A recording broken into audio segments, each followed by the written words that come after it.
은혜의 복음 마지막 세 번째 강의가 되겠습니다. 세 번째 강의는 제일 또 중요하고 실제로 많은 의미가 있는 그런 것이 될 수 있습니다. 자, 우리의 연약함 로마서 7장 후반부를 중심으로 8장 초반까지 생각을 해보겠는데, 오전 시간까지 어제 오후 오늘 오전에 은혜로 구원받은 우리는 감사함으로 하나님을 섬긴다. 감사가 중요합니다. 은혜, 하나님 은혜, 거기에 대한 반응은 감사가 특징이다. 값없이 은혜로 받은 구원에 감사하며 자원함으로 섬기며. 그래서 교회는 억지로 하는 게 아닙니다. 뭐 목사님이 하라니까 그게 아니고 자원함으로 즐겁게 섬기, 이것이 특징이 되야 됩니다. 그리고 또 거룩한 삶을 살고, 뭐 완전하게 천사처럼은 아니지만은 그래는 될 수 없다 할지라도 거룩한 삶을 살고 또 살기 노력하고, 그 다음에 또 중요한 게 그래도 부족함이 있으니까 형제의 허물을 용납하고 서로 용서하며, 이 용서가 매우 중요하다 했습니다. 용서가 있는 공동체, 그게 교회입니다. 사랑을 나타내고 사랑을 강조해야 되는데, 초등학교 때 제가 교회 다니지 않을 때도 기독교는 말하면 사랑의 종교 이래 배웠거든요. 기독교. 그래서 다 세상 사람들이 기독교 하면 사랑, 예수님은 원수를 사랑하라. 너무나도 당연하고 중요한데 과연 오늘날 교회가 사랑을 제일 중요하게 생각하고 있느냐, 다시 생각해 볼 필요가 있습니다. 그리고 선한 일을 하며, 그러니까 이제 기본적으로 교회는 선한 일을 장려하는 거죠. 하고, 그러니까 이웃, 이때 선한 일 할 때는 믿는 자들에게만이 아닙니다. 믿지 않는 자들에게도 차별 없이 주위 사람들에게 또는 멀리 있는 사람에게도 선한 일을 하며 감사하는 자가 된다. 감사한 자가 된다. 그런데 이렇게 살아가려고 노력을 하지만은, 이제 노력하는데, 그런데 우리는 구원받은 우리 성도들, 우리는 여전히 연약합니다. 연약하다. weak. 근데 이 연약하다는 것은 이제 우리가 실수하고, 원치 않는데 실수합니다. 실수하고 또 죄를 지을 때가 있습니다. 죄를 짓고 또 넘어진다. 그래서 교회 와서 예배드리고 찬송도 잘 부르고 성경도 잘 봉독했는데 예수 믿고 나서 한 번도 형제하고 안 싸웠습니까? 싸운 적 있죠? 예. 부모님 말씀 잘 들었습니까? 대체로 잘 들으려고 하지만은 또 속 썩일 때도 있죠. 예, 어린애도 그렇다는데, 예, 어른들은 더 합니다, 사실은. 안 되는 줄 알면서 죄를 짓습니다. 안 되는 줄 알면서 왜 그랬을까? 죄를 짓습니다. 또 그리고 형제를 미워합니다. 이게 사랑하는 게 제일 어렵거든요. 이 교회 다닐 때 제일 어려운 게 뭐냐. 근데 이제 이 초신자들은요, 헌금하는 게 제일 어렵다고 합니다. 11조가 제일 어렵다고 하는데, 그건 이제 신앙이 없을 때는 그런데, 신앙이 있으면요, 그만큼 쉬운 게 없습니다. 그거 떼뿌리고 그냥 살면 되니까, 그거는 그냥 즐거움으로 떼뿌리고. 그 다음에 이제, 물어보면은 뭐가 어렵습니까? 하면 이제 새벽 기도 하는 게 어렵습니다. 그런데, 물론 젊은 사람도 어렵지요. 그러나 새벽 기도도 이제 훈련하면은 또 그것도 거의 자동적으로 됩니다. 거의 습관화되면은 또 그렇게 어렵진 않거든요. 근데 이제 사랑하는 거는 제일 어려워요. 사랑하려고 하는데 밉거든요. 밉고 미워하게 돼요. 이 때문에 괴로워하고 낙심하고 실망하고 좌절합니다. 이 구원받은 성도인데 그렇습니다. 그래서 기쁨이 사라지고 감사가 없어질 때가 사실 종종 자주 있습니다. 자, 이것은 어떻게 된 것이냐? 이럴 때 우리는 어떻게 해야 하는가? 로마서 7장 후반부, 오늘 읽은 14절부터 25절은 이런 문제를 다루고 있습니다. 원함은 있지만은 행함은 없다. 사도 바울이 말하는, 내가 율법을 지켜하기를 원하지만은 행함이 없다. 내가 원하지 않는 것을 행한단 말이에요. 그래서 내가 원하면 이제 뭡니까? 부모님 말씀 잘 듣고 열심히 공부해서 전교 1등 해서 상장 받아 갖다 드리고 싶은데, 그걸 했습니까? 안 되지요, 잘. 그 원함은 있는데 행함은 없단 말이에요. 내 안에 있는 죄의 세력이 나를 사로잡는다. 그 게임을 좀 적게 해야 되는데, 게임을 안 해야 되는데, 근데 막 하고 싶어. 이 죄의 세력이 올라가지고 공부하는 시간에 숙제도 안 하고 게임한다고 시간 다 보내고 또 망친다. 이 죄의 세력이 나를 사로잡는다. 그래서 바울은 탄식합니다. 24절에 오호라 나는 공고한 사람이로다. 이 사망의 몸에서, 죽음의 몸에서 누가 나를 건져내랴. 바울이 이렇게 고백하고 있습니다. 이 사망의 몸에서 누가 나를 건져내랴. 이것이 바울이 중생하기 전의 체험이냐, 중생이라는 것은 거듭나기 전, 다메섹 도상에서 예수님을 만나기 전에, 요즘 말로 하면 믿기 전의 체험이냐, 아니면 중생 후의 체험이냐, 믿고 난 후에, 구원받은 후의 체험이냐에 대해서 많은 논란이 있습니다. 자, 역사적으로 살펴보면은 고대 교부들, 터툴리안 200년 전후, 오리겐 3세기 전반, 어거스틴, 원래는 아프리카 사람인데, 여러분, 어거스틴이 태어난 곳이 어딘가 보니까요, 튀니지가 아니고요, 튀니지보다 더 서쪽에 알제리입니다, 알제리. 알제리에 어거스틴 그 관광구가 있어요. 그래서, 지금 이슬람이고, 알제리는 친이슬람, 친아랍이죠. 어거스틴, 이 전기, 어거스틴의 초기에는 이제, 이것은 바울이 중생하기 전에, 거듭나기 전에, 구원받기 전에, 예수를 만나기 전의 체험이다. 이렇게 좀 생각했어요. 그런데 어거스틴이 후기에는 나중에 이제 이 펠라기우스하고 논쟁하면서 인간의 본성을 깊이 이해하다 보니까 이거는 바울이 거듭난 후에도 중생한 후에도 가지고 있는 문제다. 인간의 본성이 부패했는데 이게 쉽사리 없어지지 않는다. 그래서 후기에 이 견해를 바꿨습니다. 인간에 대해 이해가 깊어지면서 중세 교회는 다 어거스틴의 견해, 후기 견해를 따라서 이거는 중생한 후의 모습이다.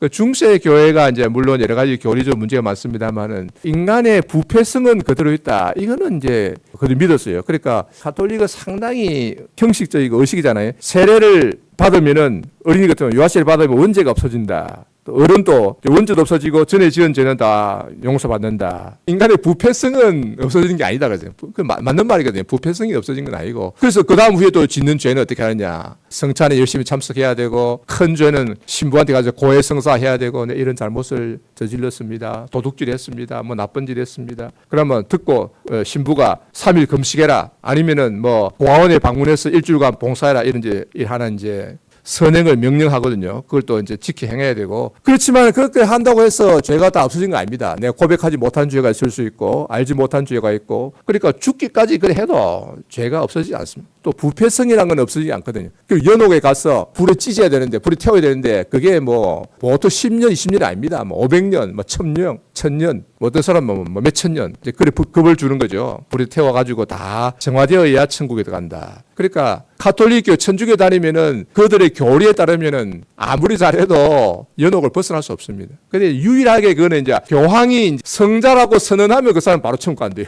자, 그 교황한테 모든 게 달렸습니다. 교황이 그래서 결정하면요, 예수님도 꼼짝 못해요. 그래서 교황이 예수님보다 더 위에 있다는 거거든요. 그러니까 교황은 살아있는 자와 죽은 자를 관장합니다. 무섭죠. 그러니까 이제 우상이다. 그리고 대다수는 거의 전부 다는 이제 연옥 가는 것밖에 없다. 그래서 이왕 우리가 믿을 바에는 천국 가는 걸 믿어야지 연옥 가는 걸 믿어서 되겠느냐. 물론 그것도 거짓이지만은. 그래서 이제 종교개혁자들도 이것은 칼빈, 루터 다 중생 후의 체험을 강조했습니다. 중생 후의 체험이다. 칼빈 같은 경우도 인간은 부패다. 인간의 부패성을 이제 이렇게 깊이 인식하고 인간의 타락한 본성을 이제 말하기 때문에 종교학자 다 그렇습니다. 그러다가 이제 중요한 전환이 언제 오는가 하면은 알미니우스, 네덜란드 사람인데 1600년경에 알미니우스가 원래 목회자였는데 레이든 대학의 교수로 토픽 맞는데 조금 문제가 있어서 교단에서도 불러서 조사하니까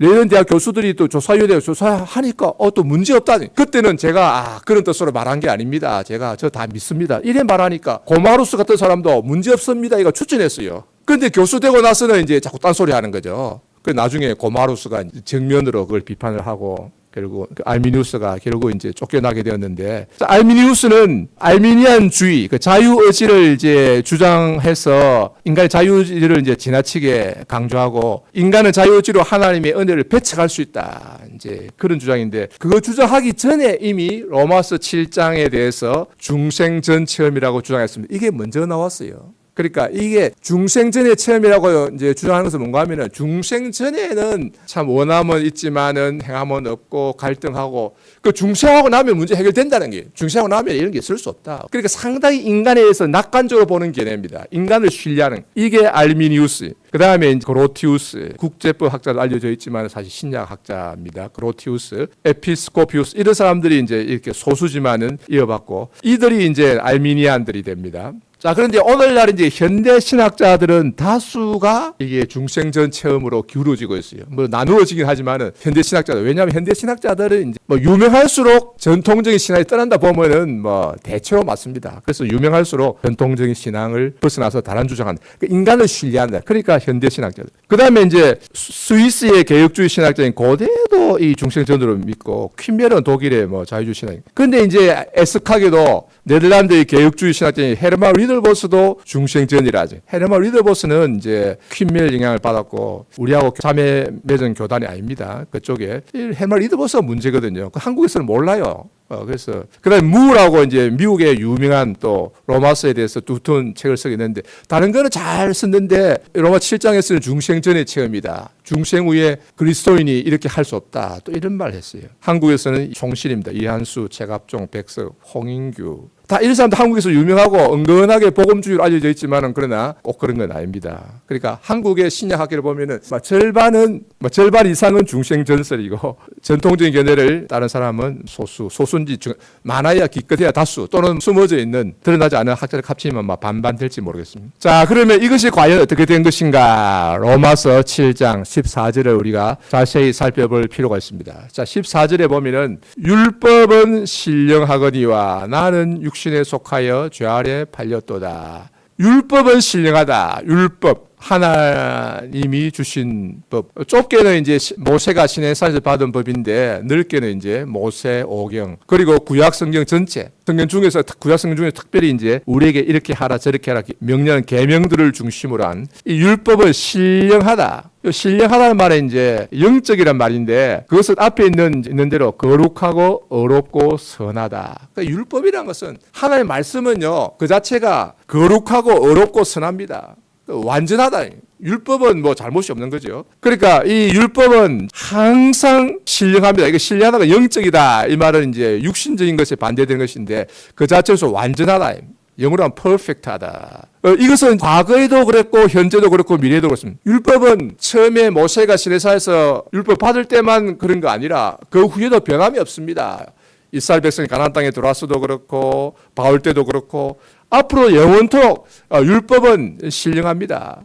그러니까 이것은 이제 율법의 속성을 말한다. 율법의 속성. 율법은 어떠하냐? 그 속성을 말할 때 신령하다, 영적이다 이런 거죠. 이것은 과거, 현재, 미래에 변함이 없습니다. 근데 거기에 대비되는 나의 모습, 바울이 말합니다. 나는 육신적이다. 육신적이란 것은 율법을 다 지켜하지 못한다. 나는 그 율법을 지켜하기를 원하지만은 행하지 못한다. 따라서 이것은 항상 그러합니다. 항상 율법을 다 지켜하지 못한다는 것은 바울이 과거에도 그랬고 또 중생한 현재도 그러하고 바울이 거듭났다고 해서 율법을 다 지켜가는 건 아닙니다. 그죠? 뭐 하려고 애를 쓰지만은 그러나 따지보면은 율법은 아주 거룩합니다. 거기에 미치지 못하는 거죠. 미래도 그렇습니다. 그래서 이것은 나의 본질적인 속성을 나타내고 있다. 여기에 보면 율법 신령하다 할 때 이게 이제 현재가 사용되어 있거든요. 헬라어로 보면 에스틴, 나는 육신적이다 할 때 이미 영어로 하면 is고 am인데 is, am, 이 현재입니다. 현재. 그러니까 율법은 신령하다 이런 것이 현재라는 것은 무엇을 말하냐? 여러분 현재라는 것은요. 현재라는 것은 지금 있는 시간적으로 현재 일만 가리킨 게 아니고 시간과 관계없이 항상 그러한 진리를 나타낼 때도 현재를 사용합니다. 중학교 1학년 대마 배우는데 아마 초등학교 때도 배울지 모르겠습니다. 해는 동쪽에서 뜬다 하면은 해는 동쪽에서 뜬다. 이때 현재를 사용합니다. 현재 동사를 사용하는데 이때 현재란 것은 그럼 오늘만 해가 동쪽에서 뜬다는 뜻일까요? 해가 동쪽에 뜬다는 것은 어제도 그랬고 과거에도 그렇고 지금도 그렇고 앞으로도 그렇습니다. 그죠? 종말 때까지는. 그러니까 과거, 현재, 미래, 시간과 관계없이 항상 그런 것을 나타낼 때 현재를 씁니다. 뭐 원은 둥글다, 지구는 둥글다 이런 것도 마찬가지죠. 그래서 이런 것을 이제 무시간적 현재, atemporal present. 그 시간과 관계없이 항상 그런 것을 나타낼 때 현재를 사용합니다. 그 나는 육신적이다, I am 뭐 육신적이다, carnal 또는 fleshly. 이것은 이제 지금만 그렇다는 것이 아니고 과거에도 나는 육신적이고 지금도 그렇고 미래도 그런. 그러니까 이것은 이제 율법에 대비되고 있습니다. 율법에 비춰볼 때에 그 대비된 나의 모습은 불완전하다, 부족하다 하는 그런 뜻이죠. 중생전이나 중생후나 항상 그런 것을 나타내고 있습니다. 그래서 부패한 인간의 아담의 범죄 후에 타락한 인간, 아담의 후손으로 태어난 인간의 본질적 속성은 뭔가 하면 육신적이다. 육신적이라는 말이 이제 헬라어는 살키노스인데 이 살키노스를 좀 설명을 드리면은 여러분 사람이 뼈와 살로 되어 있잖아요. 살이잖아요. 살을 옛날에 조선시대는 뭐라고 했는가 하면은요. 요걸 살키래 살키. 여기 조선시대 우리말입니다. 그러니까 경상도 말에 살키가 보드럽다 그러잖아요. 아이들은 살키가 보드럽다. 이 살키가 살이란 말이거든요. 살. 원래 헬라어도 이제 이게 원래 사륵스인데 이게 격변하면 살코스, 살키, 살카. 이게 살키가 나타납니다. 그래서 이게 같은 계통이다. 같은 단어다. 그래서 이게 살키노스란 말은 육신적이란 말이에요. 사람은 근본적으로 뼈와 살을 가지고 있고 여기서는 이제 율법의 그 완전함을 다 이루지 못하는 그런 연약한 상태에 있다. 부족한 상태에 있다. 그래서 살키노스. 육신적이다. 이것은 과거, 현재, 미래에 항상 그럽니다. 육신적이라는 것은 결국 죽을 때의 부상. 죽어서 영혼이 우리 육체를 떠나고 육체가 이제 썩어버리면은 육체를 떠나면은 이제 그때는 우리는 이제 천국에 가니까 육신적인 이 상태를 벗어나게 됩니다. 자, 그래서 잘 보면요. 여기서 율법과 나가 대비되고 있습니다. 학자들이 이제 논쟁하는 걸 보면은 막 이 조직 신학적으로 막 교리적으로 논쟁하는데 헬라 문장을 가지고 깊이 다뤄보지는 않아요. 그게 참 아쉬운데 성경 자체가 말하고 있습니다. 율법과 나가 서로 대비되고 있습니다. 인칭 대명사를 사용하고 요 대가 있어서 대비. 신령하다. 푸뉴마티코스. 거기에 대비되는 나의 모습은 육신적이다. 율법이 신령하다는 것은 지금만 신령하다는 것이 아닙니다. 과거, 현재, 미래 이건 항상 그러다. 하나님은 전능하다. 그것도 항상 그런 거죠. 하나님은 뭐 전능 안 했다가 전능했다. 하나님이 뭐 근육운동에 힘길려서 지금 전능하다. 그건 아니잖아요. 시간에 따라서 변하는 게 아닙니다. 무시간적, 본질적 속성을 나타내는. 거기에 대비되는 율법에 대비되는 나의 모습은 육신적이다. 그러니까 항상 그런 거죠. 무시간적인 본질적 속성. 그러니까 율법에 대비된 나의 모습을 지금 말하고 있다. 그러니까 육신적이라는 것은 항상 육신적이다. 중생전이나 중생후나 동일한 모습. 전에는 육신적인데 지금은 신령하다. 그런 의미로 봐서 안 됩니다. 중생 전에 그랬다는 이제 주장은 그럼 바울은 중생했으니까 더 이상 그렇지 않다는 거거든요. 그러니까 로마서 7장 14절 이것은 바울이 옛날에 거듭나기 전의 모습을 말하는 거지 지금은 아니다 이러는데 율법을 신령하잖아요. 거기에 미치지 못하는 나는 쭉 육신적이잖아요. 전에 육신적이었는데 지금은 신령하다. 지금은 율법의 수준에 올라갔습니까? 그러면 이것은 대비가 되지 않습니다. 지금 대비는 뭔가 하면 과거와 현재를 나의 과거와 현재를 대비하는 것이 아니고 율법에 비춰보서 율법에 대비해서 나의 모습이 어떠한가 육신적이다. 그걸 말하고 있다는 거예요. 성경이 자체가 말하고 있습니다. 뭐 뻔합니다. 진리는 멀리 있는 것이 아니에요. 성경에 답이 있습니다. 자, 그러니까 예수를 믿어도 중생해도 인간의 본질적 속성은 변치 않는다. 그 부패했단 말이에요. 아담이 선악과를 따먹음으로써 부패한 이 본성을 이제 사람이 가지고 태어나게 되는데 어려서부터 그렇습니다. 뱃속에서부터 이게 뭔가 고장난 상태예요. 처음에 에덴 동산에서 아담과 하와를 지었을 때 그 원래 모습을 잃어버렸다는 거예요. 그렇다고 해서 완전히 뭐 사람이 아니고 짐승으로 태어난 건 아니지만은 그래도 아담을 닮은 하와를 닮은 그런 사람의 모습으로 태어나지만 그 본래의 완전한 모습은 아니란 거지. 그러니까 어떻습니까? 결국 살다가 죄를 짓고 살다가 죽는다며요. 죽었더라. 계속해서 살고 죽었더라. 계속 이유가 거기 있다는 거예요. 그 부패성을 가지고 태어났네. 그러니까 사람은 천사가 된 게 아니다. 예수님 믿어도 천사가 된 게 아니다. 여러분 다 예수님 믿지요? 구원받았지요? 이 중에 천사 있습니까? 천사 될 사람 있습니까? 천사는 아무도 없습니다. 천사가 됐으면 뭐 여기 모아서 뭐 예배드리고 있을 필요도 없지. 다 알고 있는데, 그지? 천사는 없습니다. 법정으로 죄 사함 받았지만은, 어렵다함 받았지만은 실제 모습으로는 실제 나의 모습은 죄가 있다. 이걸 인정해야 됩니다. 이걸 인정하지 않으면 이거는 이제 구원파가 되든지 이단이 되고 또 정신 나갈 사람이 됩니다. 그래서 루터는 말하기를 우리는 의인인 동시에 죄인이다. 의인인 동시에 죄인이다. 참 아주 유명한 말인데요. 자, 의인이라는 말은 무슨 뜻인가? 이거 잘 봅시다. 우리는 의인이 되었다. 어렵다는 받아서 의인이 되었다. 이 말은 이제 어렵다고 선언되었다. 그 말이에요. 내가 실제로 어려운 사람이 되었다. 그건 아닙니다. 천사 되었다는 것은 아니고 죄인이란 말은 무슨 말인가 하면 실제 모습, 나의 실제 모습 또 본질적 모습을 보면은 이제 죄인이다. 실제 모습은 죄인이다.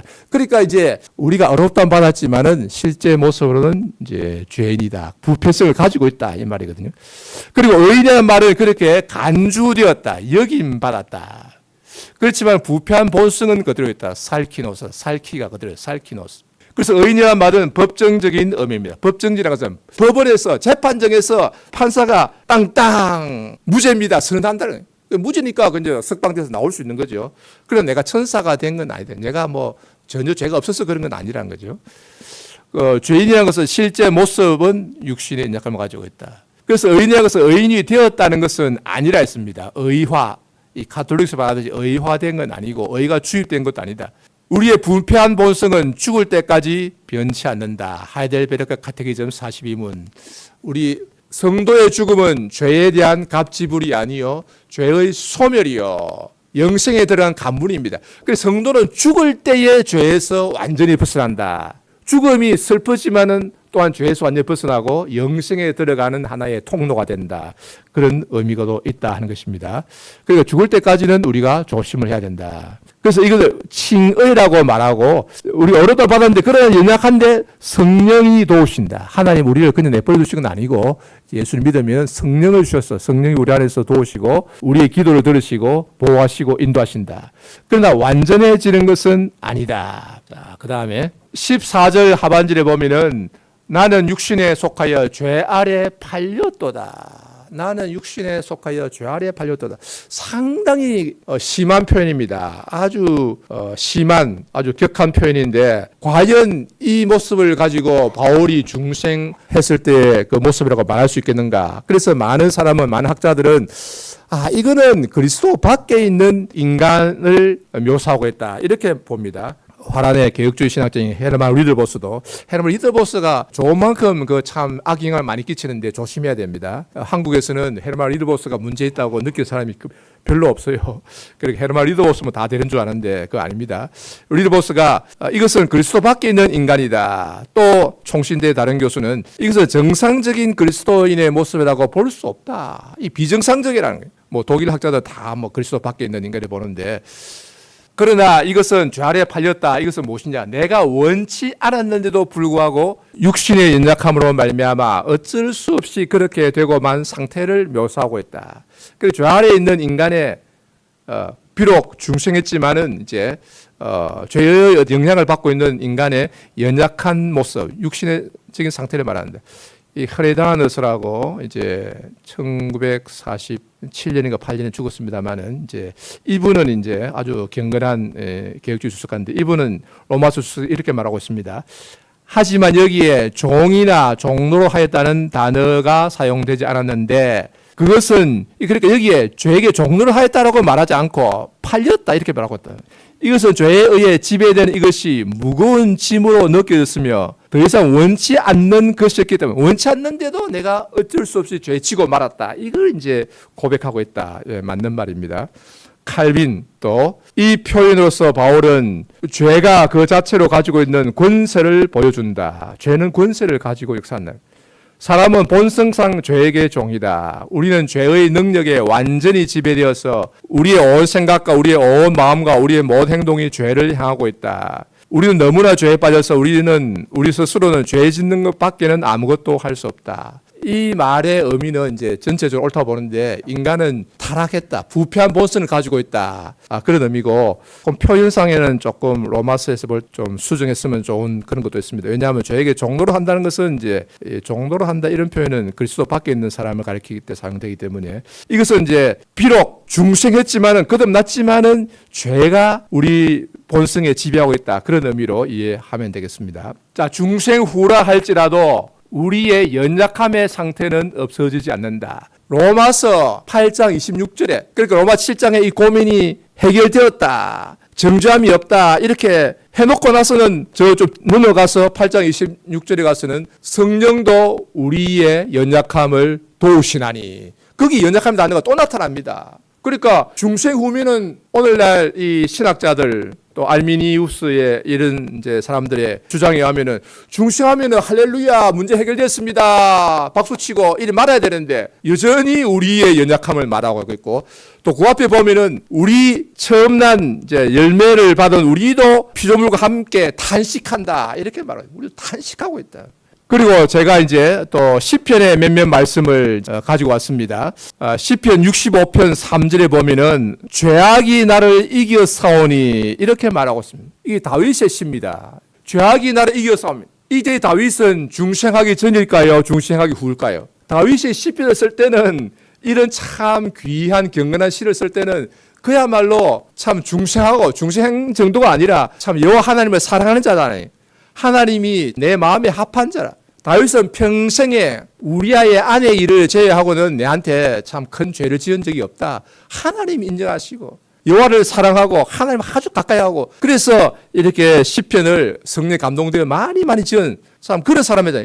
근데 이 다윗이 죄악이 나를 이겨사오니 어떻게 이런 고백을 합니까? 그렇다고 해서 다윗이 그러면은 중심하지 못했다고 말할 수 있겠습니까? 오히려 경건한 사람이 이렇게 고백할 때가 있습니다. 죄를 깊이 느낄 때 죄악이 나를 이겨사오니. 시편 38편 4절에 내 죄악이 내 머리에 넘쳐서 무거운 짐 같으니 감당할 수 없나이다. 이것도 다윗의 시입니다. 이런 고백을 한다면은 오늘날 소위 현대 신학자들이 하면은 이 비정상적인 모습이라고 돌려야 되겠습니까? 다윗이 비정상적인 모습입니까? 그리스도 밖에, 그 당시 하나님 밖에 있는 불신자의 모습입니까?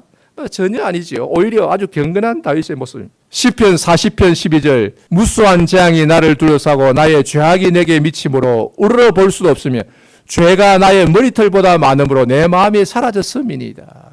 이것도 다윗의 시입니다. 다윗이 이렇게 고백할 수 있습니다. 오히려 하나님을 사랑 경건한 사람일수록 죄를 깊이 느끼고 이렇게 고백할 때가 자주 있다는 것입니다. 시편 51편 3절 대전하는 내 죄가를 아오니 내 죄가 항상 내 앞에 있나이다. 이것도 다윗의 시입니다. 그러면 다윗이 이때 중생하지 못했다는 말인가? 하나님을 믿는 신앙이 없었다는 말인가?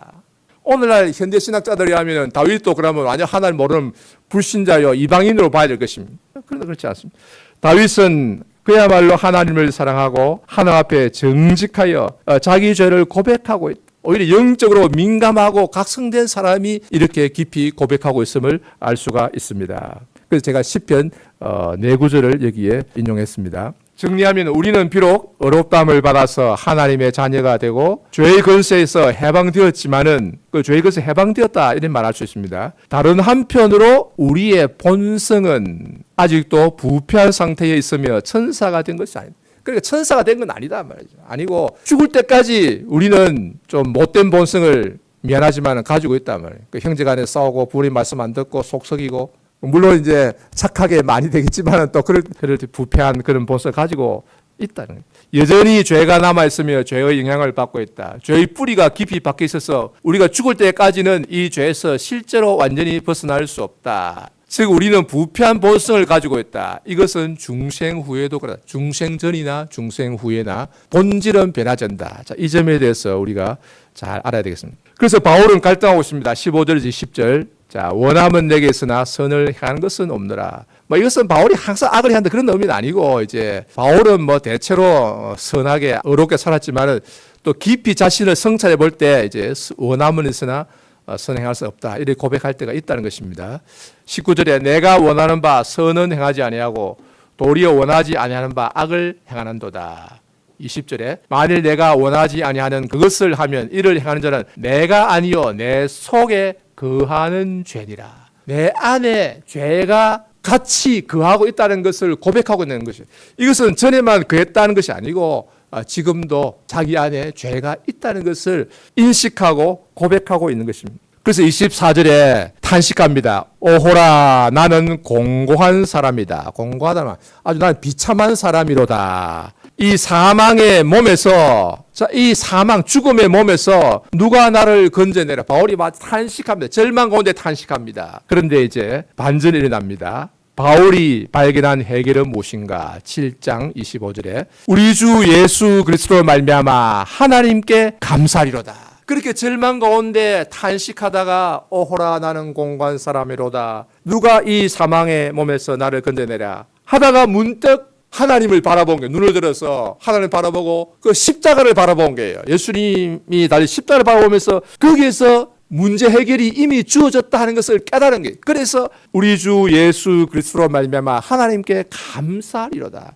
이것은 처음 믿을 때 한 말이 아니고 예수를 믿고 나서 또 고민하다가 어느 날 문득 이것을 깨달았다. 그래서 이제 고백하고 있는 것입니다. 자, 답은 하나님이 해결하셨다. 예수 그리스도를 통해서 십자가에서 이미 해결해 놓으셨다는 것을 깨달은 거예요. 자, 여기서 이제 중요한 것은 하나님께 감사리로다. 내가 해결한 것이 아닙니다. 내가 율법을 지킴으로 해결한 게 아니고요. 바울은 막 원하지만은 그게 안 되는 것을 이제 발견했어요. 성화의 노력을 통해서 해결한 것도 아니고요. 또 요즘 사람들 좋아하는 성령 충만을 통해서 해결한 것도 아닙니다. 어떤 사람은 성령 충만을 받으면 다 해결됩니다. 현대 신학자들이 상당히 피상적으로 성령의 지배를 받으면 문제가 다 해결됩니다 하는데, 여러분, 성령의 지배를 받는다, 성령의 충만을 받는다, 대단히 중요하고 좋은 일이고 우리가 사모해야 되고 애를 써야 되지만요, 성령 충만을 받는다고 문제가 해결된 거 절대 아닙니다. 부흥에 참석하고 돌아와서 싸울 수가 많습니다. 싸우는 경우가. 부흥에 참석하고 은혜 받고 은혜 충만히 집에 돌아오는데 믿지 않는 남편이나 가족이 어지러 놓은 거 있으면 화가 나지요. 화가 대파 싸우고 그냥 막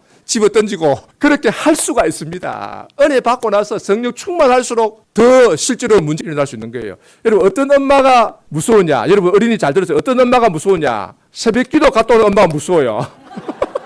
새벽기도 갔다 오면 막 은혜 충만해가 이 애들 일나지 않고 뒹굴 보면 막 화가 나가지고 더 무섭게 변할 수 있습니다. 그래서 조심해야 됩니다. 그래서 성령 충만이 뭐 좋지만 그게 답은 아니다. 성령 충만을 모르는 사람들이 성령 충만 받으면은 뭐 비법인처럼 하는데 그 몰라서 그렇습니다. 경건 생활을 통해서도 해결되는 건 아닙니다. 물론 경건 생활이 대단히 중요하죠. 영국의 퓨리탄 그 전공하고 뭐 하는 사람 있는데 그 자체는 좋다 이거예요. 훌륭하고 배울 점 있는데 그러나 그게 되게 위험하다. 만날 경건 생활 퓨리탄 그거 하다가 교만해지고 결국 자기가 넘어지는 경우가 있거든요. 그래서 그것도 조심해야 돼요. 왜냐하면 내가 경건하게 노력하는 건 좋은데 아무리 노력해도 천사가 되지 않습니다. 결국은 오히려 교만하고 남을 정죄할 위험성이 있습니다. 기도를 많이 함으로 해결되는 건 아닙니다. 어떤 사람은 뭐 하루에 뭐 4시간 기도한다, 10시간 기도한다.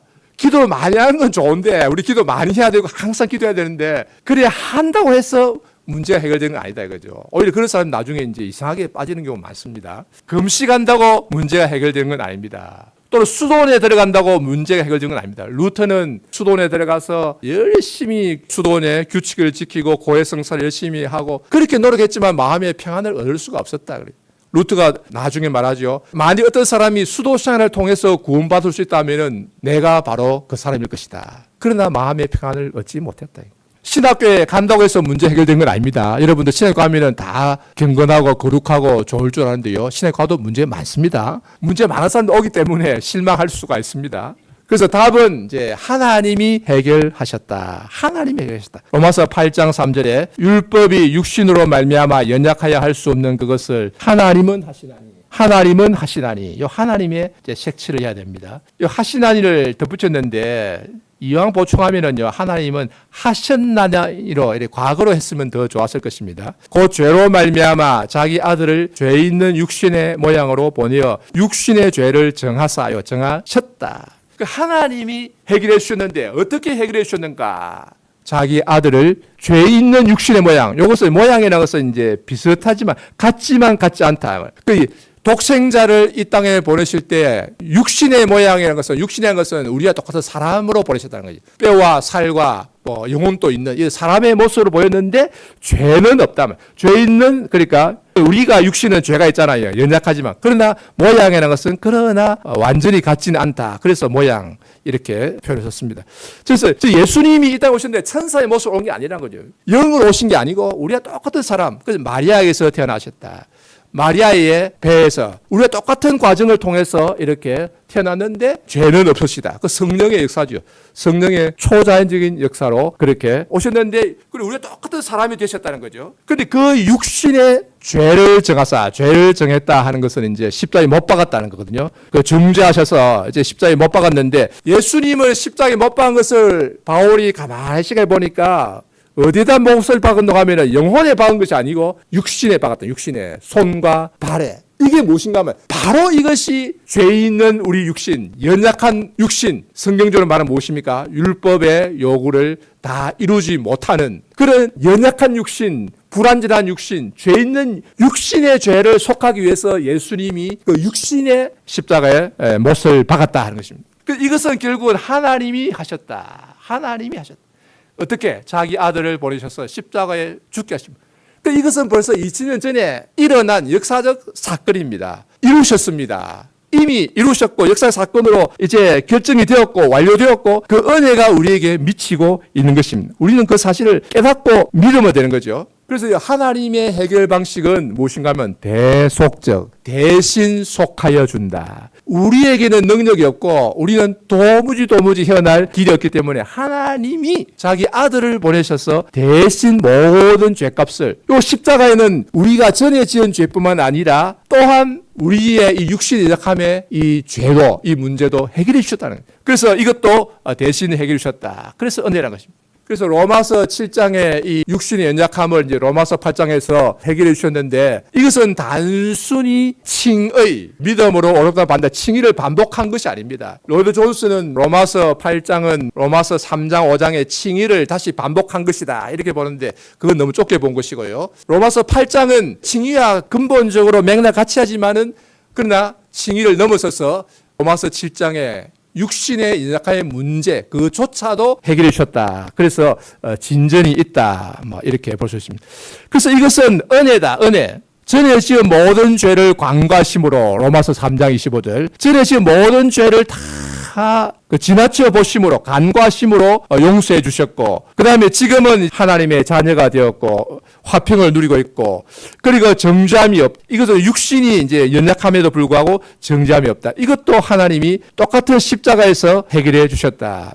그래서 대신 해결해 주셨으니까 이것이 은혜고, 참 은혜가 참 큽니다. 효력이 우리에게, 믿는 우리에게 미치고 있다. 자, 그러면 15절 하반절은 무엇이냐? 바로 하나님께 감사하리로다. 하나님께 감사하리로다 하고 나서 그런즉은 그러므로 내 자신이 마음으로는 하나님의 법을, 육신으로는 죄의 법을 숨기노라. 이렇게 고백하고 있어요.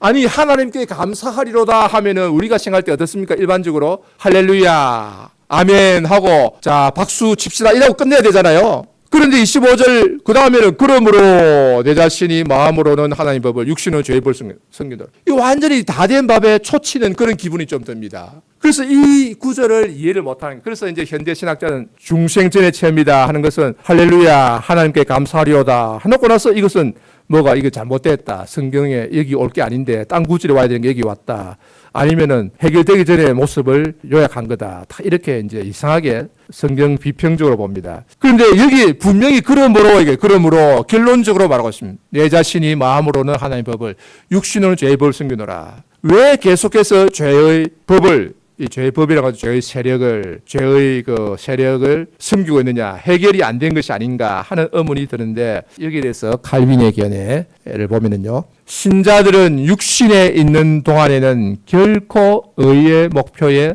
도달하지 못한다. 우리 육신의 부패성은 그대로 남아있다. 하이델베르 카테키즘, 하이델베르 요리문답이 있는 것처럼 성도는 죽을 때의 죄에서 완전히 벗어나고 영생에 들어가게 된다. 그러니까 성도의 죽음은, 우리의 죽음은 죄에 대한 값지불이 아니요. 이 말은 조금 우리가 이제 새겨들을 필요 있습니다. 왜냐하면 죄의 삭선 사망을 했으니까 어떤 면에서는 이제 죽음이 죄로 말미암아 온다, 이렇게 볼 수 있어요. 그러나 이제 하이델베르 요리문답이 말하는 것은 우리가 성도가 이 죽는 게 꼭 못다 치른 죄가 있어가지고 값을 지불한 그런 건 아니고, 이제 그런 좀 맥락입니다. 그래서 죄의 소멸이다. 죄가 완전히 소멸되는 것은 성도의 죽음이고, 그것은 또한 영생에 들어가는 관문이다, 이렇게 말하고 있습니다. 칼빈도 같은 이제 맥락에서 신자들은 육신에 있는 동안에는, 즉 살아있는 동안에는 결코 의의 목표에 도달하지 못한다. 부패성이 있다는 거죠. 이 본문은 25절 하반절은 순수파, 카타리파라 이렇게 말하는데, 카타리는 이제 청결하다, 깨끗하다는 뜻이거든요. 이 카타리파라는 이단이 있었는데, 중세에 한 11세기, 12세기에 프랑스 남쪽에 많이 있었던 그런 이단인데, 이탈리아 북쪽까지 이게 좀 이제 어떤 집단이었는지는 알기 어렵습니다. 영지주의, 이원론인데, 그러니까 영은 선하고 육은 악하다 하는데, 여기서 이제 말한 것은 이들은, 그들 지도자들 그룹은 완전하다고 주장해요. 완전하다, 우리는 깨끗하다, 완전히 도달했다고 주장하고, 일반 신도들은 그렇지 못하다, 이렇게 이제 나누는. 그러니까 이제 약간 완전에 도달하는 가능하고, 지도자들 일부는 이제 청결하다, 그래서 이제 카타리 이렇게 말하는데, 청결주의자, 보통 카타리파 이렇게 말합니다. 자, 이 순수파의 매우 해로운 교리를 정죄하는 데 있어서 유명한 구절이다. 이것은 무엇인가 하면은 결국은 사람이 자기 스스로 완전해질 수 있다고 믿는 그런 완전주의자, 순수파, 카타리파는 잘못됐다는 거예요. 이런 것들을 이제 잘못됐다고 정죄하는 데 있어서 매우 유명한 구절이다. 네, 좋습니다. 예. 그 25절 하반절의 의미를 제가 정리를 하면은 25절 하반절의 말씀은 그 앞에 나오는 말씀들의 결론으로 봐야 됩니다. 그러므로 즉 예수 그리스도에 의해 구원받은 우리는 하나님께 감사하지만 우리 주 예수 그리스도로 말미암아 하나님께 감사리로다. 감사하지만 그러나 우리는 여전히 육신에 속한 우리 존재가 이 살키노스 육신적인 이 존재가 변하는 건 아니에요. 여전히 연약함에 휩싸여 있다. 로마서 8장 26절에 성령도 우리 연약함을 도우신다 그랬잖아요. 구원받은 후에도 성도가 되고 하나님 은혜로 살아가지만은 또 성령이 와서 돕는 이유가 우리의 연약하기 때문입니다. 우리 기도할 바를 알지 못한다 그랬습니다. 따라서 우리는 한편으로는 우리를 구원해 주신 하나님께 감사드리면서도 우리 감사하는 삶을 산다 그랬습니다. 다른 한편으로는 우리의 실제 모습을 볼 때는 내 자신이 마음으로는 내 마음의 원으로는 하나님의 법을 육신으로는 실제 모습으로는 죄의 법을 숨긴다. 이렇게 탄식하는 것입니다. 따라서 25절 하반절은 중생한 자라 할지라도 즉 거듭난 성도라 할지라도 육신의 연약함을 완전히 벗어난 것은 아니라는 것을 알게 해준다. 예수 그리스도로 말미암아 하나님께 감사하는 사람도 자기 자신의 실제 모습을 볼 때는 자기의 부족함과 연약함으로 인하여 탄식하게 된다. 그래서 주일날 와서 예배 드렸다고 말씀 사경에 잘 들었다고 은혜 받았다고 해서 내가 다 된 줄 생각하면 큰 코 다친다는 거죠. 여전히 나의 연약함과 부족함에 나서 탄식하게 된다는 것입니다. 자, 그래서 이제 로마서 8장으로 넘어가는데 보겠습니다. 자, 로마서 8장 1절. 그러므로 그리스도 예수 안에 있는 자에게는 결코 정죄함이 없나니. 참 이게 대단히 중요한 구절인데 그리스도 예수 안에 있는 자에게는 결코 정죄함이 없나니. 정죄함이 없다는 것이 무슨 말인가? 정죄함이 없다. 그리스도 예수 안에 있는 자, 그리스도 예수를 믿는 자죠. 우리 믿는 자, 성도들에게는 결코 정죄함이 없다. 죄가 없다는 뜻은 아닙니다. 실제로 죄가 없는 건 있습니다. 또 어떤 사람은 잘못해가지고 정죄함이 없다 했으니까 책망이 없다, 징계가 없다. 우리 예수를 믿으면은 정죄함이 없다를 이제 책망이 없다. 즉 하나님이 책망하지 않는다. 우리를 늘 사랑하시기 때문에 사랑만 있고 뭐라고 책망하지 마라. 나를 나무라지 말라. 왜 나를 정죄하는다 그런데 책망이 없다는 그런 뜻은 아닙니다. 히브리서 12장 8절에 보면은 징계는 다 받는 것이거늘 너희에게 없으면 사생자요 친아들이 아니니라. 그러니까 잘못했을 때 한 번씩 잘못했다고 책망하고 야단치고 하는 게 없으면은 그건 아들이 아니에요. 친아들이 아니고 주온 아들이, 주온 딸이다. 다른 사람은 내가 부모가 간섭할 일이 없죠. 자기의 사랑하는 아들이요 딸이기 때문에 징계를 한단 말이죠. 물론 징계는 너무 과하게 하면 또 안 됩니다. 역효과 나니까 조심해서 잘해야 되는 거죠. 자, 그래서 여기 정죄함이라는 것은 원어로 카타크리마. 카타크리마는 요게 이제 크리마에 카타가 더 붙었습니다. 카타가 붙으면은 의미가 심화됩니다. 되게 부정적으로 심화될 때가 많은데 그래서 이것은 크리마는 심판이거든요. 심판인데 카타가 더 붙어 있습니다. 그래서 결정적인 심판. 아주 그냥 판단, 심판, 비판 이게 아니고 결정적인 심판. 이게 뭔가 하면은 완전 단죄. 결정적으로 하나님의 사랑에서 떨어져 나가버리도록 하는 그런 이제 저주라. 비싼 말은 저주라. 그래 그리스도 예수 안에 있는 자에는 결코 저주가 없다 말. 하나님의 사랑에서 완전히 끝이 나는 완전히 하나님이 이제 너와 나의 끝이다. 이렇게 하는 그런 판단은 심판은 없다는 거예요. 쉽게 말하면은 그리스도 예수 안에 있는 자는 비록 잘못을 하고 실수하고 죄를 지어서 하나님께 책망을 받고 징계를 당하는 한은 있어도 결정적으로 나는 이제 너를 모른다. 하나님이 너를 모른다 해서 지옥에 보내는 그런 형벌이 없다는 거예요. 그러니까 왜냐하면 우리는 하나님의 자녀이기 때문에 그것 때문에 지옥에 가거나 지옥에 간다고 벌벌 떨 필요는 없다 하는 거예요. 물론 징계를 받을 때는 따끔하게 심각하게 받아들여야 되죠. 심각하게 받아들이지만 그렇다고 해서 이제 완전히 나는 지옥 간다.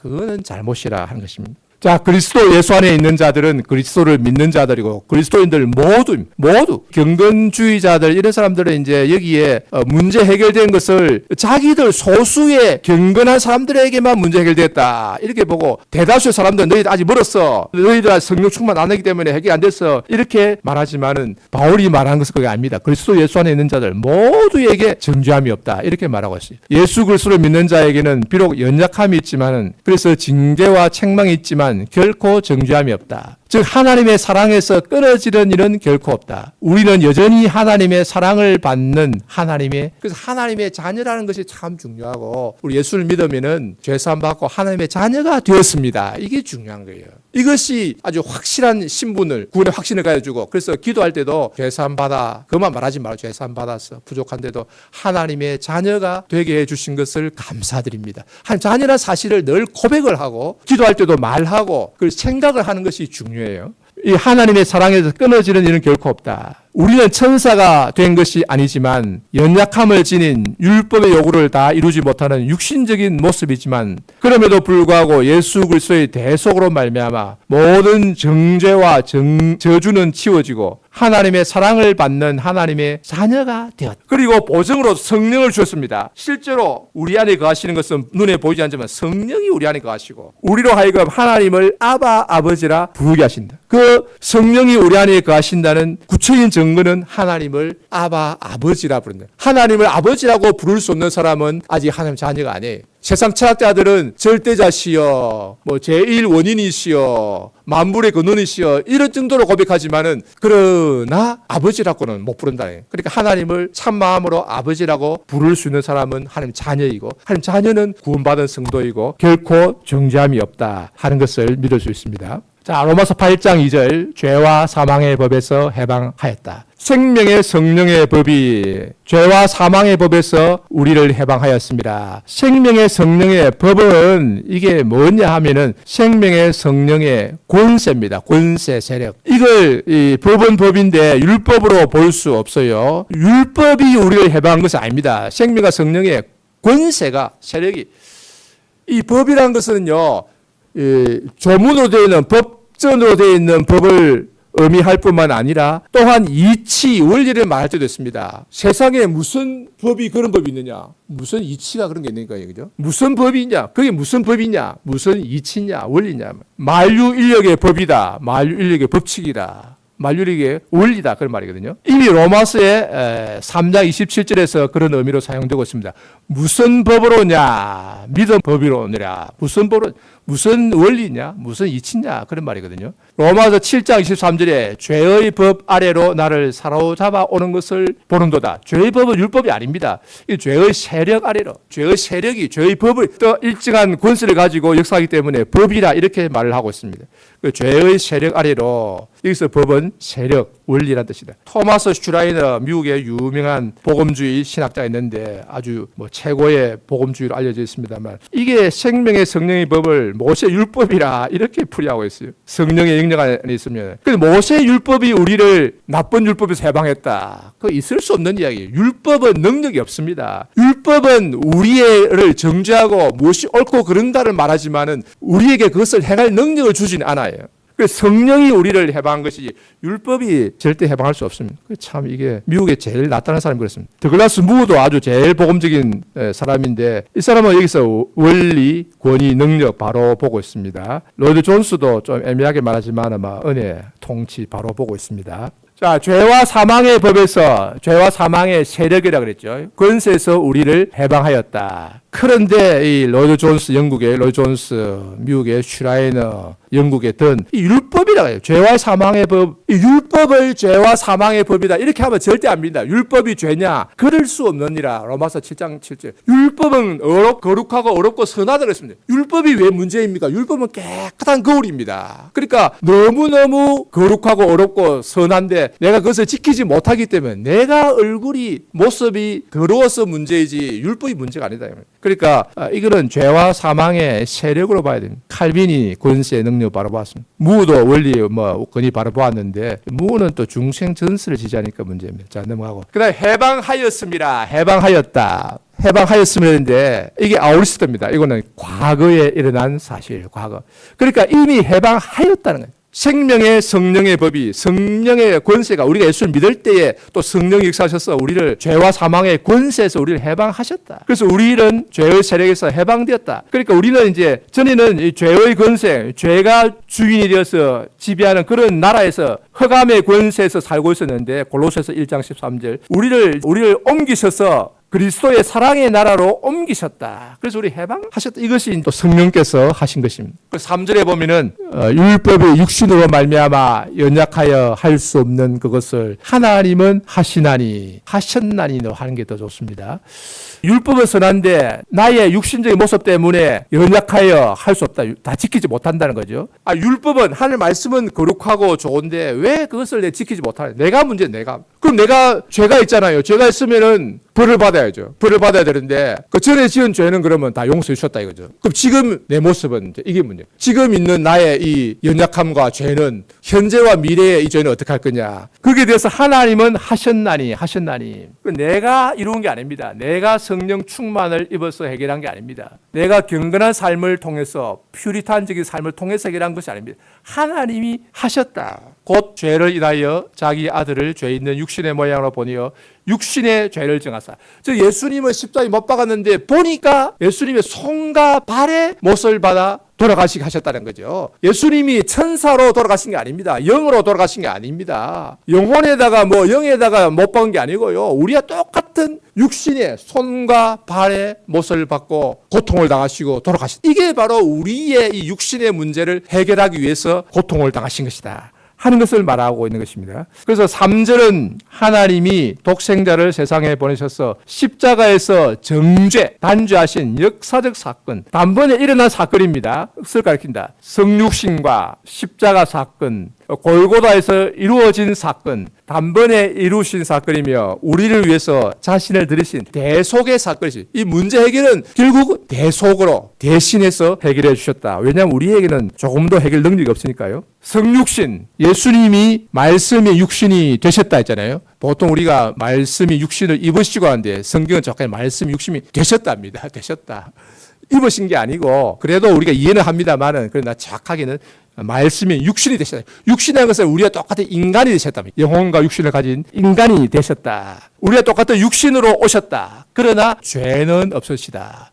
성령으로 잉태하셨기 때문에 죄는 없으시다. 이게 초자연적인 능력의 이적입니다. 이적. 하나님은 그 육신의 죄를 정하셨다. 그 예수님 육신의 죄를 정하셨다. 단죄하셨다. 십자가에 못 박으셨다. 그래서 예수님의 육신의 영예가 아닙니다. 손과 발에 예수님의 허리에서 피와 물이 나왔습니다. 이것이 무슨 의미냐? 우리의 육신의 연약함, 바울이 말하기를 육신에 거하는 죄, 육신에 지금 거하고 있는 죄를 속하셨다, 속량하셨다, 대속하셨다. 그러니까 그 값을 대신 치르셨다 하는 것입니다. 무슨 의미인가 하면은 그래서 우리를 정죄, 요 정죄는 단죄, 저주하지 않으신다. 그래서 정죄함이 없다. 카타크리마가 없다. 참 이 정죄함이 없다 이게 대단히 중요한데 로마서 8장 1절을 꼭 외우라고 그렇게 말하고 성경시험 문제 낼 때도 늘 내고 하는데 대개는 맞춥니다만은 이걸 못 쓰는 사람이 있어요. 외우시기 바랍니다. 그리스도 예수 안에 있는 자에게는 결코 정죄함이 없나니. 그러니까 지금 우리에게도 결코 정죄함이 없다면 이것은 우리에게 잘못이 없다는 의미가 아니라겠습니다. 징계가 없다는 의미가 아니라 했습니다. 책망이 없다는 것이 아니라 정죄가 결정적인 심판이 없다. 하나님의 사랑에서 끊어지지 않는다. 우리는 여전히 하나님의 사랑의 대상이다. 우리의 연약함에도 불구하고 죄가 있음에도 불구하고 그러니까 법적으로는 우리가 의인이 되었는데 실제 모습으로는 죄인이다. 그 죄인만 말하지 말고 그러나 정죄함이 없다. 여기까지 더 붙이면 이제 좋아요. 너 실제는 죄인입니다 말하면 너무 비관적으로 들리니까. 그렇지만은 정죄함이 없습니다. 없다. 그러니까 할렐루야 또 감사한 거죠. 그러니까 이 죄인이지만 또 힘을 얻는 것입니다. 그러니까 어렵다함 받은 죄인이다. 또 다르게는 하나님의 사랑을 받은 하나님의 자녀이다. 받은 그리고 하나님 사랑을 받고 있는 하나님의 자녀다. 자, 이것을 늘 고백하고 말하는 게 좋습니다. 그래서 결코 정죄함이 없다. 저 단죄가 없다. 하나님의 사랑에서 끊어지지 않는다. 그래서 이제 복음성가 중에 당신은 사랑받기 위해 태어난 사람, 여러분 좋아하죠? 당신은 사랑받기 위해 태어난 사람. 지금도 그 사랑 받고 있지요. 참 좋아요. 지금도 그 사랑. 그리고 앞으로도 영원토록 그 사랑을 받을 존재입니다. 전에도 받았고 지금도 받고 앞으로도 영원토록 천국에 갔어도 결국 영원토록 사랑받는 존재, 사랑받기로 운명 지어져 있는 존재란 말입니다. 그래서 로마서 8장 38절 39절 끝에 보면은 이렇게 결론적으로 고백하고 있습니다. 내가 확신하노니 사망이나 생명이나 천사들이나 권세자들이나 현재일이나 장래일이나 능력이나 높음이나 깊음이나 다른 어떤 피조물이라도 우리를 우리 주 그리스도 예수 안에 있는 하나님의 사랑에서 끊을 수 없으리라. 끊을 수 없는 하나님의 사랑, 그리스도 예수 안에 있는 끊을 수 없는 하나님의 사랑 얼마나 좋습니까? 생각만 해도 끊을 수 없는 사랑. 다른 거는 다 끊어지고 다 부도나고 다 파산하고 망가져도 이 하나님의 사랑만은 끊을 수 없단 말이에요. 이 끊을 수 없는 하나님의 사랑, 이걸 붙들고 다시 일어서는 거예요. 그래서 제가 어디 학생으로 있을 때 어디 가서 말씀을 빼당교회 말씀 전에 있었는데 로마서 8장 이걸 했어요. 끊을 수 없는 하나님의 사랑 제목을 붙였는데 그때 독일에 있던 한국인 간호사가 온갖 일이 안 돼가지고 이제 포기하고 끝내야 되겠다 생각하는데 이 집회에 끊을 수 없는 하나님 사랑 이 제목 보고 왔다는 거예요. 제목 보고 와가지고 말씀 듣고 힘을 얻었다. 뭐 그런 일도 있었습니다. 끊을 수 없는 하나님의 사랑. 이게 로마서 8장의 주제입니다. 그래서 로마서 8장 전체의 주제는요. 성화가 아니고 끊을 수 없는 하나님의 사랑, 구원의 확실성이라 이렇게 말할 수 있겠습니다. 자, 4절 율법의 요구가 이루어지게 하려 함이라. 이는 육신을 따르지 않고 그 영을 따라 행하는 우리에게 율법의 요구가 이루어지게 하려 하심이라. 율법의 요구가 이루어지게 하려 하심이라. 이것을 3절에 하나님이 하셨다. 자기 아들을 보내셔서 육신의 죄를 정하셨다 하는 그것의 목적인데요. 율법의 요구가 이루어지게 하려 하심이라. 이게 이제 정확하게 뭐냐. 번역으로는 이게 잘 전달이 안 됩니다. 영어나 서양 언어, 서양 계통 언어는 이게 번역이 한계가 있어요. 왜냐하면 이루어지게라는 이 단어가 이제 헬라어로는 플레로테인데 이루어지다 하는 건데 이게 이제 아우리스트인데 이게 문법 용어입니다만은 그러니까 이제 헬라어는 두 종류가 있어요. 이 두 종류가 있는데 쭉 지속적인 것을 말하는 이런 동사가 있고 딱 이렇게 말하는 동사가 있는데 이게 영어로는 구별이 안 됩니다. 그 러시아에는 구별된다 그래요. 아랍어에도 구별되고 이 동그라파 언어에는 이게 있는데 여기서는 딱 이렇게 단번에 딱 이루어지는 이 점동작 주먹이 딱 이루어진다만 단번에 그 십자가에서 이루어진다 이걸 말하는 거예요. 그러니까 영어로는 이게 번역할 수 없습니다. 번역하기 어려워요. 영어에는 그런 개념이 없습니다. 영어는 현재, 미래, 과거 이 시제 개념이거든요. 이 헬라어는 시상, 동작의 양상, 모습 개념이 우선적입니다. 그래서 여기서 중요한 것은 이게 우리말로 넘어가기 딱입니다. 딱 이루어지게 점 동작이 이미 이루어졌습니다. 현재 이루어져 가고 있는 게 아니에요. 율법 요구가 지금 현재 이루어지도록 하기 위해서가 아니고 십자가에서 이루어지게 하기 위해서 십자가에서 예수님이 대신 값을 지를 때 이루어졌다면 이루어진 것을 우리가 이제 은혜로 받는 거지요. 그래서 이것은 성화를 가리킨 거 아니고 대속을 가리킨 내가 해결해 가는 것이 아니라 내가 성화의 삶을 삶으로 해결하는 것이 아니고 하나님이 해결해 주셨다. 이제 이게 이제 그러니까 서양 언어로 표시가 안 되니까 서양 교회는 일반적으로 이걸 다 내가 율법 요구를 이루음으로 해결한다. 이 성화로 이게 설명합니다. 그런데 이게 이제 근본적으로 복음에 대한 부족한 이해입니다. 개혁교회도 예외는 아니에요. 거의 다 그렇습니다. 예수님이 십자가에서 다 이루었다 이렇게 말씀하셨습니다. 테텔레스타 다 이루어졌다. 이것은 이제 우리 인류를 대속하기 위한 그 객관적인 구속 사역이 십자가에서 완성되었. 이제는 누구든지 그 예수님을 믿으면은 구원받는다 하는 것이거든요. 그래서 객관적인 구속 사역은 십자가에서 다 이루어졌다. 그 이루어진 그 구속 사역의 의미 가운데는 과거의 죄만 있는 게 아니라 지금 우리의 육신이 연약하면 이 문제도 이미 이루어졌다 하는 것이 들어있는 것입니다. 미국의 무의 해석을 좀 보고 평가하면은 오직 그리스도를 믿음으로 율법이 우리 안에서 성취된다. 현재로 말하거든요. 여기 잘 보시면 돼요. 성취되었다로 해야 되고 율법에 나타난 정당 요구가 충족되어야 한다. 의무, 윤리로 말하잖아요. 이거 아니고 이는 그리스도께서 십자가에 이루신 사실을 말합니다. 하나님은 그의 성령으로 율법 요구를 가능하게 하신다. 이 성령으로 뭐 되게 하신다 하는데 이것도 성화를 말하는데 잘못이다. 성령이 아무리 중요하고 제가 지금 쓴 그 우리 안에 성령의 책이 있거든요. 그리고 뭐 박사학위 논문도 성령과 구속사지만은 아무리 중요하지만은 내가 성령을 쫓아감으로 내가 이루는 건 아니에요. 성령을 아무리 충만의 꽃배기 100배를 받더라도 내가 완전해질 수 없고 내가 이룰 수 없고 오히려 성령 충만 받을수록 내가 넘어질 위험성이 큽니다. 교만할 위험성이 있기 때문에 조심해야 되는 거거든요. 그래서 늘 겸손한 게 또 중요하고요. 늘 자기를 낮추고 넘어지지 않도록 선자는 넘어질까 조심하라. 그러니까 집회 참석하고 은혜 받았을 때 조심해야 되는 겁니다. 특별히 오늘 내일 이번 주간에 좀 조심을 하셔야 되겠습니다. 자, 평을 하면은 그래서 이 무에게는 아니다.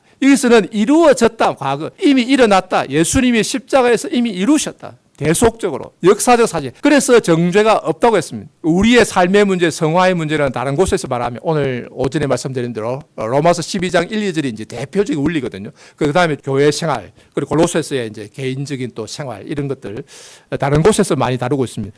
여기서는 예수님이 우리를 위해 십자가에서 이루신 대속의 공로에 대해서 말하고 있다. 따라서 우리에게 중요한 것은 다시 감사다. 왜냐하면 내가 이룬 것이 없거든요. 우리는 예수님의 십자가를 바라보고 감사할 때 나의 전에 지은 죄를 다 용서해 주신 것만 감사한 게 아니고 지금 나의 부족한 모습을 있는 그대로 받아주신 우리 예수님, 우리 하나님의 은혜, 이걸 감사해. 내가 지금 부족하지만 그래도 사랑받는 자녀로 우리 대하시고 사랑하고 계시잖아요. 그 사랑에 감사하고 찬송하는 것입니다. 그래서 감사함으로 사는 거. 하이델베르크 요리문답에 우리의 윤리, 생활을 다룰 때 감사의 규칙이라 이 말하고 있는 참 의미가 있습니다. 그 1만 달란트 탕감받은 종은 1만 달란트가 얼마인지 아십니까? 한 달란트가요, 이게 6천 데나리온쯤 되면은요, 이게 일당을 10만 원으로 잡더라도 어떻게 됩니까 도대체? 1만 달란트 같으면 이제 이게 한 6조 원, 옛날에 해서 6조 원, 자꾸 물가가 올라가니까 이 엄청난 돈, 이 말은 이제 엄청나게 따질 수 없을 만큼 하나님께 많이 빚졌다는 거예요. 우리 갚을 것이 없는지라 우리 인생의 모습입니다. 죄의 인생의 모습. 자기 스스로는 도무지 갚을 수가 없습니다. 그런 그 탕감, 전액 탕감이거든요. 그런 탕감은 감사함으로 동료의 빚을, 그러니까 100데나리온 진 동료를 빚을 탕감해 주어야 하지 않겠느냐. 탕감 아니더라도 빚을 연기해 주든지 좀 깎아 주든지 사정을 봐줘야 하지 않겠냐. 그런데 멱살 잡고 내놔라 하고 감옥에 가둔다. 이건 아주 악하다 이거죠. 감사할 줄 모르는 사람. 그래서 이런 이제 은혜를 모르는 이런 사람이 되어서 안 된다. 그래서 우리는 형제 조그만 허물을 용서하고 사랑하는 삶을 사는 것이 너무 중요하다. 우리 고신에 보면은요, 회개하다가 자기들끼리 지도자께 싸워가지고 엉망진창이 된 그런 경우 있는데 그 너무나도 비성경적인 모습이에요. 그러니까 어렵게 되는 것도 중요하지만은 용서와 사랑이 더 중요하다 하는 것을 알 수 있습니다. 그 다음에 육신을 따르지 않고 성령을 따라 행하는 우리에게, 자, 이것도 간단히 말씀드리면 이것은 우리는 곧 이렇게 되죠. 우리는 곧 육신을 따르지 않고 성령을 따라 행하는 자들. 이 동격입니다. 문법적으로 보면은 우리말 이렇게 이제 알 수가 없는데, 그러니까 이것은 이제 우리는 어떤 존재이냐, 즉 우리는 모든 그리스도를 말합니다. 육신을 따르지 않고 성령을 따라 행하는 자. 이걸 잘못 이해하면은 이제 성령을 따라 행하는 우리, 성령 충만한 우리에게만 문제 해결된다. 이게 아주 엘리트주의로 나가기가 쉬운데 그건 아닙니다. 그러니까 우리 중 일부에게만 정죄함이 없는 게 아니고 문제 해결된 것이 아니고 우리 모두에게 성령 충만한 그리스도인들만 은혜 받는 게 아니고 우리 모두는 원리적으로 성령을 따라 행하는 자들이다. 왜냐하면 성령이 우리 안에 계시니까요. 성령이 우리 안에 계시면 가만히 계신 것이 아니고 우리를 인도하십니다. 그래서 우리는 부족하지만 성령이 우리를 인도하신다. 그래서 그리스도의 일상적인 모습을 가리킨다. 그 성령이 우리 안에 계신다. 이게 아주 또 중요한 것입니다. 그래서 9절에 보면은 만일 너희 속에 하나님의 영이 거하시면 너희가 육신에 있지 아니하고 영에 있나니, 그 하나님의 영이 있기 때문에 우리는 이제 영에 있는 존재라 이렇게 말할 수 있습니다. 누구든지 그리스도 영이 없으면 그리스도의 사람이 아니라 성령이 우리 안에 계시기 때문에 성령이 내주하시기 때문에 우리는 성령 안에 있고 그래서 부족하면 성령을 따라 행하는 삶을 산다. 이렇게 이거는 이제 전체적인 원리적인 모습입니다. 그렇게 말할 수 있고 그래서 우리 성령 안에 있다. 육신 안에 있지 않다. 이렇게 말할 수 있습니다. 그러나 우리는 육신적이 아니라고 말할 수 없습니다. 우리는 그 신령하다 이 말은 율법적으로 완전하다는 말이거든요. 그건 아니다. 하나님의 영이 우리 안에 거하시고 우리는 성령을 따라 있는 자들 성령을 따라 행한 자리다. 그래서 그리스도인 일상적 모습을 가리키고 따라 행하면 조건적으로 해석하면 안 됩니다. 이 묘사적 서술적으로 전체적으로 볼 때는 우리는 구약의 표현을 따라서 의인이다. 의인이라는 말은 잠언이나 시편 이런 데 의인이라는 말은 하나님을 믿는 사람을 가리킬 때 의인이라는 표현도 씁니다. 보통 정직한 자, 의로운 자 이렇게 말을 할 때가 많이 있죠. 그때 악인에 대비되는 의인, 사탁한 자에 대비되는 정직한 자. 그런 의미에서 우리를 성도라고 불러주셨지. 거룩한 자로 불러주시잖아요. 성도라. 그리고 의인이라고 불러주십니다. 성령이 우리 안에 거하신다. 참 중요한 사실이고. 그래서 성령으로 인도하심을 받는다. 성령이 우리가 하나님의 자녀인 것을 증거하신다. 성령이 우리를 위해서 기도하신다. 그래서 이제 그리스도인 되었을 때 성령이 우리 안에 계신다. 이 사실을 믿고 고백하고 이 성령이 우리를 인도하시고 주장하시고 기도하는 삶이 굉장히 중요한 거예요. 이것이 내 힘으로 살지 않고 성령이 나를 도우시고 인도하신다. 이 굉장히 중요한 것입니다. 자, 따라서 그리스도인은 성령으로 사는 사람이다. 성령을 의지해야 되는. 우리는 첫째는 예수님의 십자가를 바라보고 또 어떤 사람은 보니까 예수님의 십자가를 말하지 않고 처음부터 성령이요 성령이요 그만 말하는데 이것도 치우친 것입니다. 예수님의 십자가 하나님이 다 주도적으로 모든 것을 행하시고 예수님의 십자가를 꼭 또 생각하면서 예수 그리스도의 구속을 생각하고 또 성령이 우리를 도우시고 인도하시도록 이 균형을 잡아야 되는 거죠. 늘 그 은혜에 감사하고 늘 성령을 의지하고 성령의 인도하심을 받으며 살아야 하고 또 이를 위해서 늘 겸손하게 늘 기도하며 살아야 된다. 성령의 인도하심을 받는다. 성령의 충만함을 받는다는 것은 사실은 겸손하게 기도하며 산다 하는 것을 말합니다. 자, 그래서 중생한 자, 구원받은 자의 삶은 감사가 특징이다. 하나님 은혜에 감사하는 삶. 둘째로 성령이 우리 안에 주어졌는데 우리에게 주신 성령을 의지하는 것이 중요하다. 늘 인식하고 성령을 슬프게 해드리면 안 됩니다. 성령을 아프게 하시면 안 되고 성령이 탄식하게 하면 안 되고 성령이 기뻐하시다. 우리가 예배드리고 찬송하고 또 선한 일을 행할 때 성령이 기뻐하셔요. 그때 우리 마음은 상당히 평안이 있습니다. 기도, 그 다음에 기도가 중요합니다. 성령께서 우리를 인도해 주시도록 꼭 이렇게 내가 어떤 것을 강구하고 주십시오. 이것도 물론 필요하고 중요한데 그러나 출발하기 전에 무슨 일이 시작하기 전에 성령께서 나를 선하게 인도해 주시도록 기도하고 이 의지하는 태도거든요. 이게 중요합니다. 겸손, 나의 공로 없음을 고백하고 하나님의 은혜를 의지한다.